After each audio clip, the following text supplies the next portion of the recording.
نحمده ونصلي ونسلم على رسوله الكريم أما بعد فأعوذ بالله من الشيطان الرجيم بسم الله الرحمن الرحيم إن المنافقين في الدرك الأسفل من النار ولن تجد لهم نصيرا إلا الذين تابوا وأصلحوا واعتصموا بالله وأخلصوا دينهم لله فأولئك مع المؤمنين وسوف يؤتي الله المؤمنين أجرا عظيما ما يفعل الله بعذابكم إن شكرتم وآمنتم وكان الله شاكرا عليما صدق اللہ العظیم۔ سورۃ النساء کی آیت نمبر 135 سے 137 تک اللہ رب العالمین ان آیات میں منافقین کا انجام بد بیان فرما رہے ہیں۔ 145 سے 147 تک منافقین کا انجام بد بیان کیا گیا ہے۔ فرمایا ان المنافقین فی الدرک الاسفل من النار،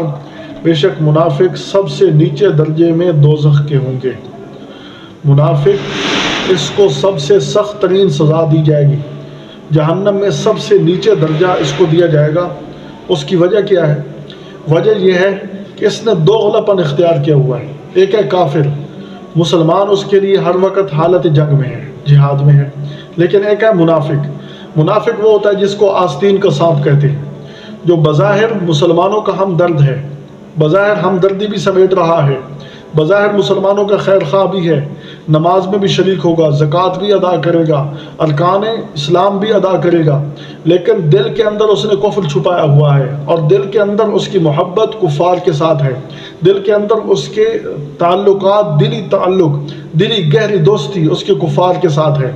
اور مسلمانوں کو دھوکہ دینے کے لیے اس نے یہ کیا، مسلمانوں کے ساتھ بظاہر مل کر وہ یہ بتلا رہا ہے کہ میں تم ہی جیسا ہوں، حالانکہ ان سے مفادات لینے کے لیے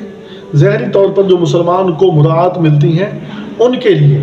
یہ مسلمانوں کے ساتھ ملا ہوا ہے۔ تو چونکہ یہ دھوکہ دے رہا ہے اس لیے اس کے لیے سخت ترین سزا ہے، جہنم کا سب سے نچلا طبقہ، سب سے خطرناک طبقہ۔ فرمایا وَلَن تَجِدَ لَهُمْ نَصِيرًا، آپ ہرگز ان کے لیے کوئی مددگار نہیں پائیں گے، کیونکہ ان کے دل میں کفر ہے۔ کفر کی وجہ سے اللہ رب العالمین اگر ان کی کوئی سفارش کرے گا بھی تو ان کی سفارش نہیں قبول کی جائے گی۔ إِلَّا الَّذِينَ تَابُوا، آگے اللہ نے اتنے خطرناک لوگوں کے لیے بھی توبہ کا دروازہ کھول دیا، اپنی رحمت کے در کھول دیے۔ فرمایا اگر یہ توبہ کر لیں، اپنے آپ کو اسلام کے لیے پیش کر دیں، گزشتہ پر نادم ہو جائیں، فوراً نفاق چھوڑ دیں، اور آئندہ مسلمانوں کے ساتھ مل کر رہنے کا پختہ عزم کر لیں، تو فرمایا وَأَصْلَحُوا، اور اپنے اصلاح کے لیے، اپنے آپ کو سنوارنے کے لیے وہ تیار ہو جائیں، وَاعْتَصَمُوا بِاللَّهِ، اور اللہ کو مضبوطی سے پکڑ لیں، اللہ کی ذات و صفات پر کامل ایمان لے کر آئیں، وَأَخْلَصُوا دِينَهُمْ لِلَّهِ، اور اپنے دین کو خالص اللہ کے لیے بنا لیں، کہ دین خالص اللہ کے لیے ہے، اپنے اندر اخلاص پیدا کر لیں، اپنے اندر دین کی حقانیت بٹھا لیں، فَأُولَٰئِكَ مَعَ الْمُؤْمِنِينَ، تو پھر یہ لوگ بھی ایمان والوں کے ساتھ ہیں۔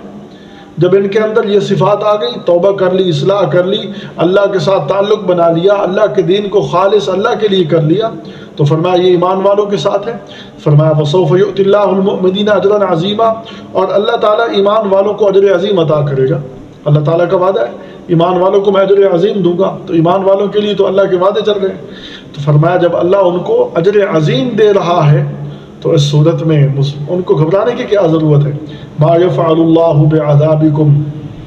کیا کرے گا اللہ تمہیں عذاب دے کر؟ ما يفعل اللہ بعذابکم ان شکرتم وآمنتم، اگر تم شکر کرو، ایمان لے آؤ۔ شکر کی نسبت اگر بندوں کی طرف ہو تو مطلب یہ ہے کہ اگر تم احسان مانو،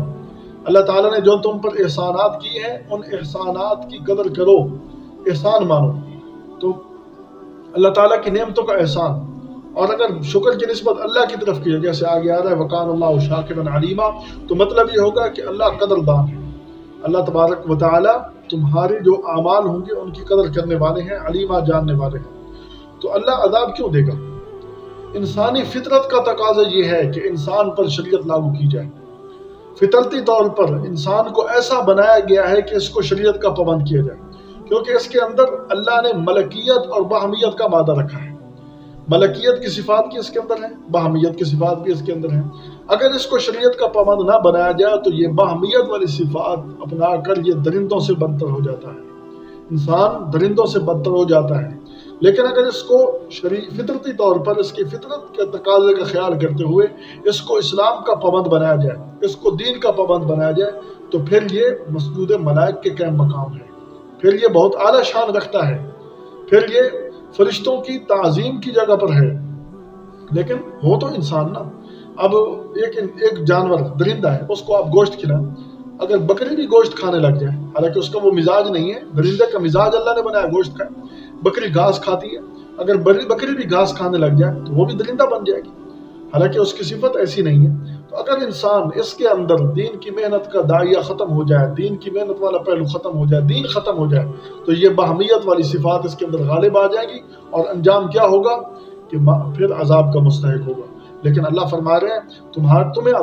تمہیں عذاب دینے سے میرا کوئی فائدہ نہیں ہے، کوئی میرا ایسا کام نہیں اٹکا ہوا کہ تمہیں عذاب دوں گا اور وہ کام ہو جائے گا۔ اللہ تمہیں کیا کرے گا عذاب دے کر، ان شکر تم، اگر تم احسان مانو گے، وآمنتم، اور ایمان لاؤ گے، وکان اللہ شاکرا علیما، اور اللہ تو ہے قدردان جاننے والا، اللہ تو قدردان ہے، جاننے والا ہے، قدر کرنے والا ہے۔ اللہ تعالی ہمیں صحیح طور پر سمجھ کر عمل کی توفیق عطا فرمائے۔ وما توفیقنا الا باللہ۔